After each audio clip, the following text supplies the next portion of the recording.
We got the old Cushman hauler out here out back, and on the back of it we got the old hood that we salvaged from a truck that was scrapped 20 to 21 years ago, somewhere around in that vicinity.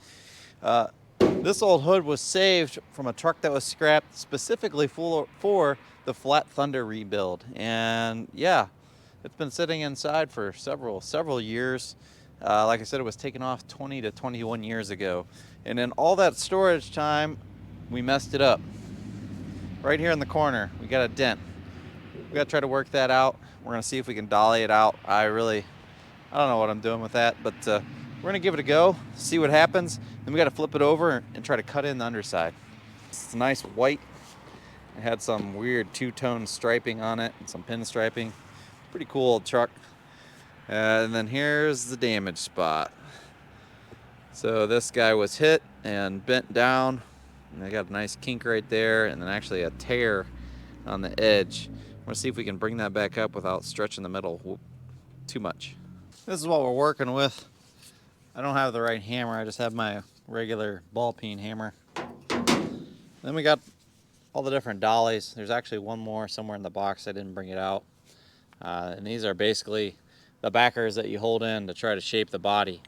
Have I used these before? Yes. Have I used these correctly before? No. Do I know how to use these correctly? Kind of, maybe, I don't know. We're gonna try it.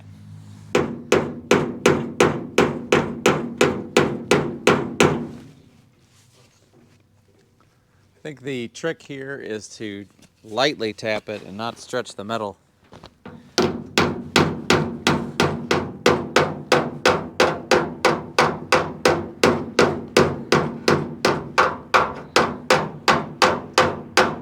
I think we're starting to make headway on the seam part here a little bit. This is a double layer, so right now we're working on the bottom layer. The top layer may not come back so hot. That might actually need a dent puller right in that area.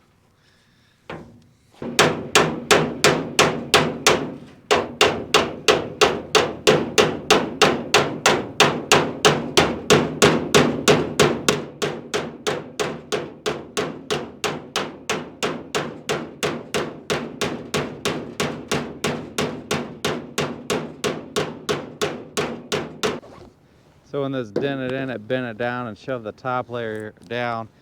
Backing it down here doesn't really do much for the top layer, but it kind of supports the whole hood to keep it from bouncing less. I'm gonna try to work this down just a little bit.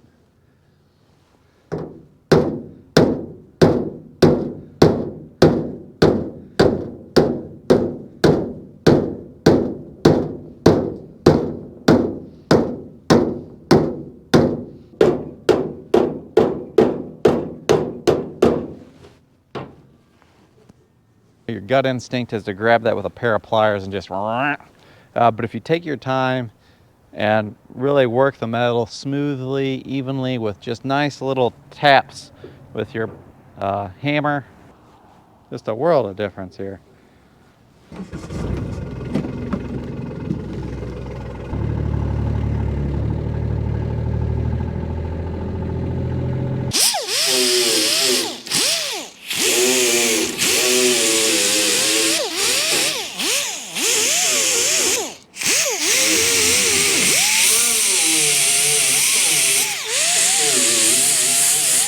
Wise man once said, turn on your gas.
Well, she's far from perfect, but we got it cleaned up pretty good. The most difficult part of these things is it's a double laminate, so all the dirt and stuff that's in between the two layers just blows back and forth. We tried our best rotating it and blowing it, and yeah, I'm sure there's still stuff in there. And unfortunately, we're out of lacquer thinner, so they had to use acetone, and that was, well, it wasn't really cleaning the paint as much as it was taking it off. So hopefully it's clean enough. We got our same paint that we used on the inside of the fenders, and hopefully we can get this cut in so it's at least blue enough to look like it belongs on the old Flat Thunder truck.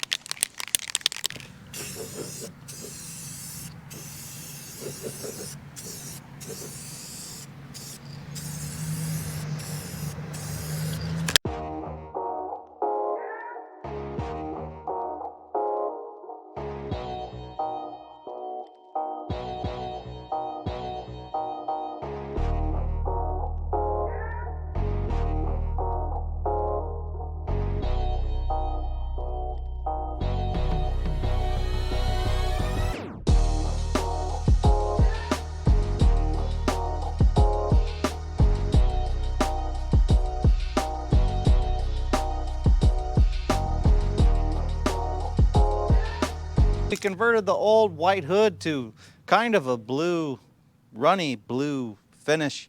We even painted in a little spider here that blew out from inside the crevices and cracks.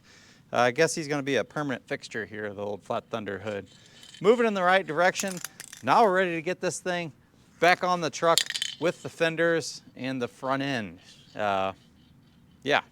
Think Daddy did a good job? Yeah. I did? Yeah. Does it look good? Yeah. All right.